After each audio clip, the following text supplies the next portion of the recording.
is that the ombudsman itself will be an NHRI. But I think everything is open. We have a new government, and who knows what will happen. So these were the things I wanted to mention about some of the EU member states that do not have A status, and I think that's partly also telling when we think about analyzing the EU member states. And I'm looking at my program so that I don't talk for too long. But I have another 20 minutes before tea break. 看一下，我大概只剩下20分钟了，之后就要进行中场休息时间。 Regarding the staff recruitment in the case of Cyprus, doesn't it always the case that they are some in a way civil servants, and then civil servants are recruited in a typical way rather than having the institution, the NHRI, to recruit its own staff? How does it work in other countries? So I think for Cyprus it's not the make or break point, but this is one problematic point that adds to the B status, right? And I think from all the other NHRIs where I'm aware, it would typically be something where you have to apply, and you could very well come from government and apply and get a post, but it would be up to the NHRIs themselves to do the recruitment. And I think, if I think in general about the procedures, there's sometimes an amount of government officials that would be reallocated to the NHRI, but some of the recruitment would have to be open so that you could get the expertise that you need to get, so that you don't only have the general expertise that exists already in the government. You might need some targeted skills. So if you only rely on secondments from government offices, that could be a problem indeed. And if you cannot recruit externally, again, that would probably be a problem. Thank you. And again, Dr. Huang, as yesterday, if anyone wants to ask, comment, correct me, interrupt me, anything at any time, I'm very fine with that. And just like the priest in church, when he got interrupted, he said, "So where was I?" And someone in the parish said, "Amen." And then I can stop.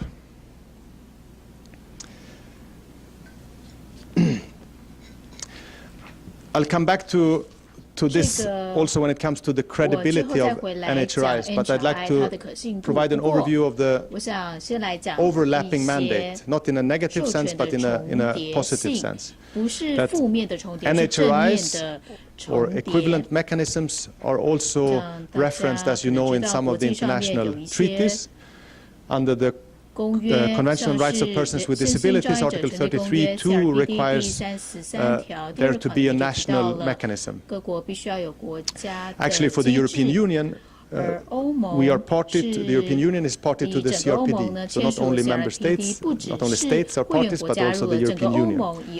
So the agency where I work formed part of Article 33(2), the Article 33(2) mechanism for the European Union, together with 3 other entities. Under the OPCAT, so the Optional Protocol to the Convention Against Torture, a UN instrument, there is something called the National Preventive Mechanism that looks at detention conditions in particular, and there very often NHRIs are also the mechanism in question. Equality bodies may be something more EU-specific, at least in that formulation. I mentioned the Swedish B status NHRI, that it's an equality body, meaning that it deals with equality only. And that is something that is required from all EU member states under EU law. So EU has competence only in some areas, and discrimination equality is one of the areas that EU has a very strong competence, which allows the EU to legislate and require member states to have equality bodies in place. The nature of the equality bodies is up to the member states. So in some member states, like in Sweden, it's 100 people. In Slovenia, I think it's more like 1 person or 2 persons. So, of course, the resources is not decided by the EU, the size or but the function or the existence of an equality body. EU law also requires there to be data protection authorities in all member states, for instance. There's also something maybe less relevant, but IOI, the International Ombudsman Institution, which brings together ombudsmen, classical ombudsmen. And maybe there will be a future treaty on business and human rights. There's currently a 0 draft, so not even a first draft, but a 0 draft. And the 0 draft talks about, and the optional protocol to that draft talks about the Paris Principles and the role of NHRIs in monitoring at national level the implementation of the treaty on business and human rights. So NHRIs are linked to the Paris Principles, but also very much linked to these international instruments and international organizations, and in the case of the European Union, also to EU law. If we visualize this, and I realize you can't see the details, but here are basically the 16 EU member states with the 18 A status NHRIs. And this will be consistent through my presentation, more or less. Here it says NPM, so the detention conditions monitoring. Here is CRPD, the disability monitoring. Here's the equality body. And here's the membership of the IOI, the Ombudsman Institution. And you can see that there's no clear picture, but quite a few of the EU NHRIs are also Article 33(2) mechanisms under the CRPD. And some, maybe 8 actually, are equality bodies, so they have the function of being an equality body under EU law, but also NHRI under the Paris Principles. Some of them are ombudsmen and members of the IOI, and 9 of the 16 are also national preventive mechanisms under the optional protocol on torture.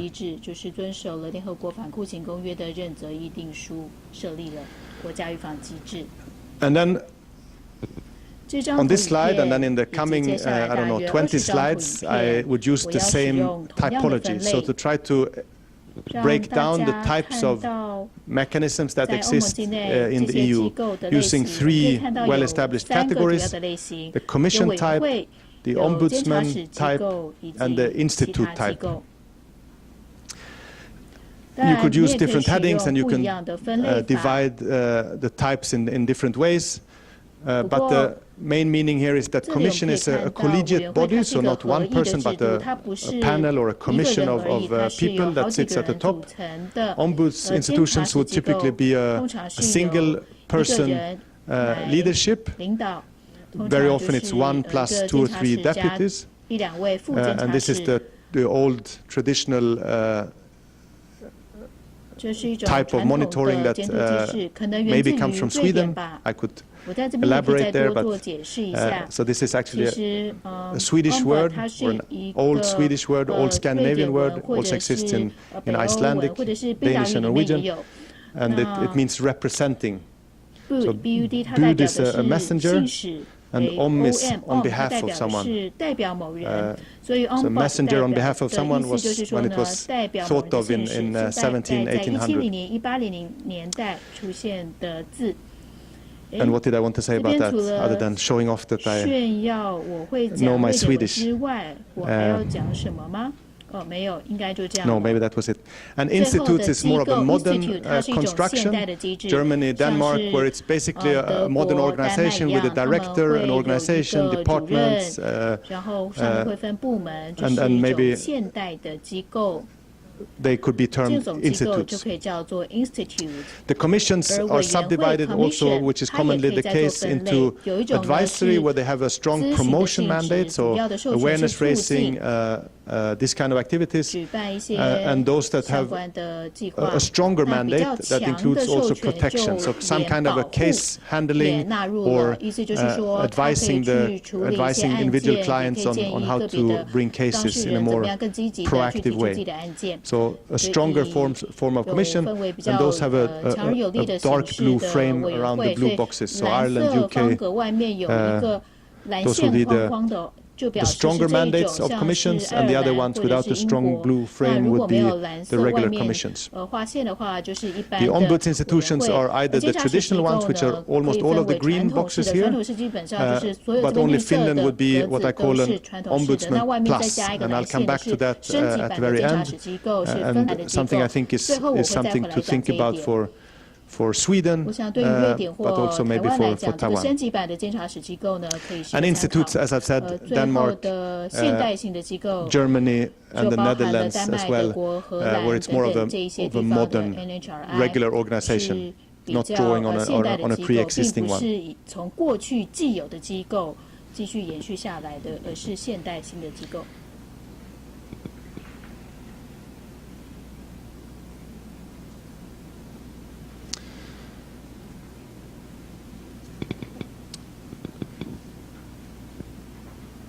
So, on this slide and the future ones, several more to come, I have the same setup. And I realize in the back it might not be so easy to read, but here are basically the 18 A status NHRIs. Here are the type with the color coding, if it's an ombudsman, commission, or an institute. And here are, on this slide, some categories that show what type of mandate they have. So some have a possibility to intervene in legal proceedings. Some have a possibility to deal with individual cases. Some provide advice only, or actually all of them. All of them also do some kind of research. It could be very advanced or less so. And some even have an educational or awareness mandate, which is maybe sometimes it's difficult to make the assessment. I've made this assessment on the basis of their regulations and their annual reports, but sometimes I guess to some extent everyone does education. Even if you only do casework, you have an educational component to that. But I try to, nevertheless, if it's not very explicit, I try to show that some do not have a clear education mandate.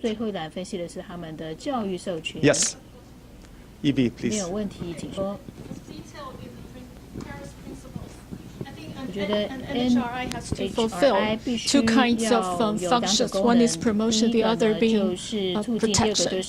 And as for the traditional role of a traditional ombuds, I think that the cutting edge of the ombuds is about their protection function. So how do they fulfill their obligation to promote human rights in order to get A status?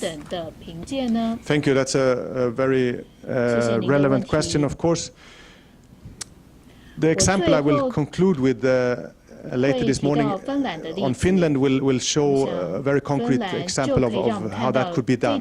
But in general, of course, to get A status, you'd have to have it explicit in the legislation that you have a promotion mandate, and it has to be genuine in the sense of budget resources, activities to show that you did something for accreditation. And the accreditation is not forever, right? Like I said, you'd have to keep proving things to the accreditation committee. So you'd have to show that we've done these campaigns, we've done this awareness raising, we've done these training sessions, we've done this outreach. You'd have to prove that to get and to maintain your A status. So again, summarizing, I think it's explicitly in the legislation that it has to be a promotion mandate and genuine resources set aside and actual activities happening. Thank you. And again, follow-ups, comments, questions, anything is fine.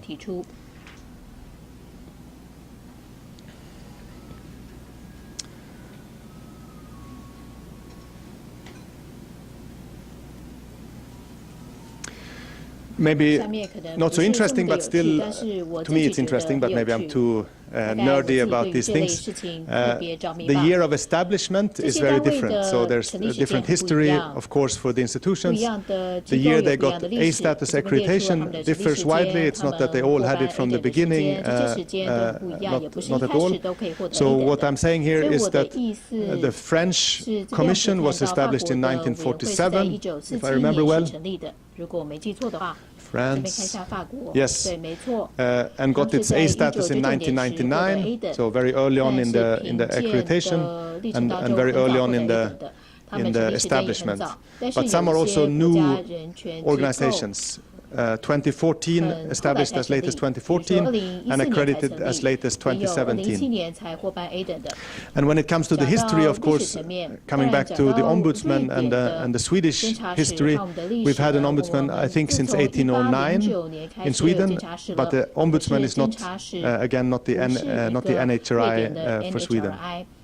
Only the discrimination ombudsman, a special, separate entity. The French Commission was established actually in relation to the drafting of the Universal Declaration of Human Rights, providing input into the UDHR that turned 70 in December, 70 years old.